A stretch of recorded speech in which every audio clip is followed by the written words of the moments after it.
Hi there, I've got Charlie with me. Finished 1-0 today for us against Ipswich. Your thoughts on the game? It wasn't exciting as much as I thought it would be. Yeah, man, we're heading 2024 with the old saying 1-0 to the Arsenal. You know, it was just, it was good. We got a goal. It would have been nice if we got a bit more. But look, it is what it is. 3 points is all that matters, really. You know, it would have been nice to get the goal difference as well. But look, 3 points is the main thing in this game. So, you know, we end in 2024 with a win. So yeah, man. Okay, what were your thoughts on the starting lineup today? I think it was.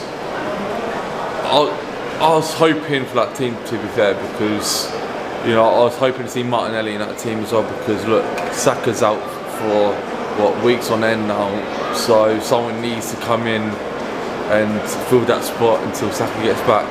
Because you know, let's be honest, the player's gonna fill in for Saka, and the Saka's gonna be in that position because he's back and ready.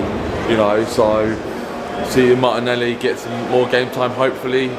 But you know, January transfer window's coming up as well, so obviously, are we gonna get someone in that position to cover Saka for that time being when he's out, or what's gonna happen? Like, are we gonna go after more defenders? But you know, man, that lineup today, I was expecting it because obviously, like I said, with Saka being out, and you know, but yeah, that lineup was alright to be fair. So yeah. Okay, what do you think it was in terms of the lack of creativity today? You say just credit to Ipswich for defending really well, or you think we're just lacking something? I just feel like I think Ipswich came here with a game plan, and they kind of knew what they were doing, and they kind of stopped us from getting more goals. If I'm honest, like they were decent today. You got to get to them. You know, another thing I want to say is how the goddamn Merry Jane Christmas did that ref not book a ton more players on that Ipswich side. The amount of times we got fouled and the referee just let it slide. Like, come on, bro. Like, oh, but yeah, they had the game plan today, especially the corners, because you know what everyone's calling us now, set piece masters. You know, fucking dark arts, this and that. You know, so every time we had a corner, all of their players had a marking and they set to their man, and you know they did their job. Which you know they stopped us from getting more goals, but they didn't stop us winning the game, did they? Yeah, that's the most important thing. We saw Everton come here, defend like that, and manage to get out with a draw. So it's important that we got that win, no matter how. We needed them 3 points, and the goal from Havertz today. Playing in midfield again now with Jesus. Yeah, I mean, it was good for him to get a goal, considering he's not in a striking position role. But it is nice to see Jesus get some minutes after the way he's been playing recently and scoring goals. 5 goals in 2 games.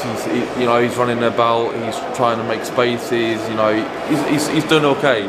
So you know, I'm still not convinced, but he's got to be a lot more consistent, like he has been for the last few games, and then I might consider him being okay. But until that day, nah. Okay, and again our defence looking solid again. We had that little bit of a wobbly phase with the injuries to Gabriel and all the situation with left backs out. Bro, I remember Arsenal when we had Mustafi and Kosanak in defence, and now we've got composed Timber, composed Calafiori, composed Gabriel, composed Saliba. Bro, we've just got one of the best defence in the league, and I don't care. No one can at me about that shit. We have. I promise you. And not only that, bro, it's good to see Lewis-Skelly in that team because he's been consistent as well.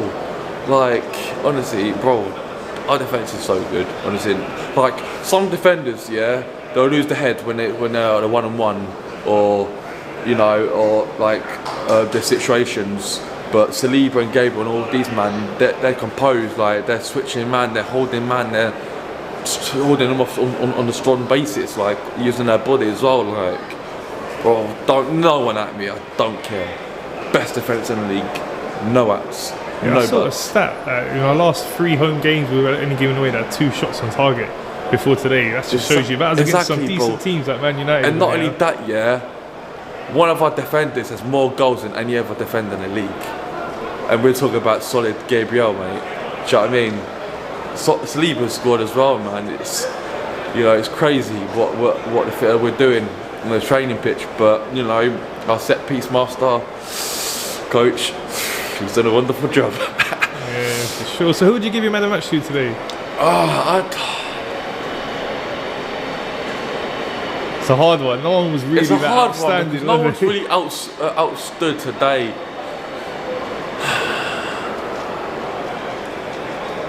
Either Jesus or Odegaard, I'd say, because Odegaard was, you know, he was doing bits. You know, he was trying to make space. He was trying to make players make those runs. He was trying to get the fan loud as well. You know, bro, Odegaard, bro, it has to be. Okay. Look, it's a team effort at the end of the day. We won because we're a team, and there's no I in team. So yeah, for sure. Man. So last season, when we went to the second part of the season, we went on an unbelievably good run. It was 16 wins out of 18, I think it was. You know, if we can do something similar to that again. This time, it's not Man City against us, it's Liverpool. But what's your thoughts on the title race? We're 6 points behind, they do have the game in hand. All I've got to say, is anything can happen in this game. But what I'm about to say is a bit brazy. Man City are done out here, rude boy. No, honestly, Man City are done out here because since Haaland got so cocky and said, Mikel, stay humbled. Bro, Haaland, what are you saying now, though? You staying humbled, yeah? It was so good to see him miss that penalty. Exactly. Bro, he missed a penalty, then he scored the header and it was offside. Bro, Man City are slacking, bro. Bro, they can't even beat Sporting in the Champions League. If they're going to continue losing games, they're going to be out of the Champions League. And Man City fans can't talk to us, cuz. Do you know what I'm saying? Especially my mate Josh as well, from Manchester. Do you get it? But yeah, man. No, I think it's out of us, Chelsea, Liverpool, and I think Forest are slipping in that way as well, to be fair. I'll give it to them as well. So, you know, it's anyone's game, but like I said, Man City are down out here. Not unless they can start getting things in 2025 and start getting their asses out. Do you know what I mean? So, you know, man, it's going to be a good title run. Again, you know, we not be one-on-one with City, but we've got a big opponent, Liverpool. You know, they've only had their new manager in this season, and look what they're doing. They could do a quadruple, bro. But look, let's just see what happens, man. Okay, one last thing, then. The transfer window is going to open soon. We know the Saka injury situation, but we also know that for the last couple of seasons, we've been saying we really need a striker as well. Yeah. What would you look to do? If you could only get one player, would it be an out-and-out striker, or would you go for a winger? That's a tough one. I'd say out-and-out striker, if I'm honest, because Martinelli can do that job. We know he can. Like, Martinelli's young, fit, healthy. He can outdo man. He can run out man as well. So, you know, I'd say focus on an in-and-out striker. But knowing us, knowing Arsenal, we'd probably go for striker, winner to recover Saka and the fucking defender. Because Saka and defenders, we get injured during this fucking season. Do you know what I mean? But look, I trust Mikel. So, and we're linked with like that Vlahovic from Juventus and that Sporting striker. So let's just see what happens. And Mikel, I know we've got Havertz and Jesus and they're doing good, but realistically you've got to think about it as a future. You've got to think about it as a long term, not just a short term and the season term shit. Like, you've got to think about it as in, right, we need goals, we need a better goal difference, because the league can either go down to points, but if we're drawn on the exact same points, it will go down to goal difference, and we need that goal difference. So hopefully we get some good players in. I know we're going to get a defender in. A winner for Saka to recover him, possibly. Saka, right now in my head, not a chance in hell. Because how many chances, how many times have we said we need a striker every single season, every single window? We got nothing. So let's just see what the transfer window brings us. But like I said, Mikel is doing a good job with transfers. Declan Rice, Odegaard. You know, let's just see what happens in the January window, and that's opening in January, start of January, mid-January. So let's just see what happens, man.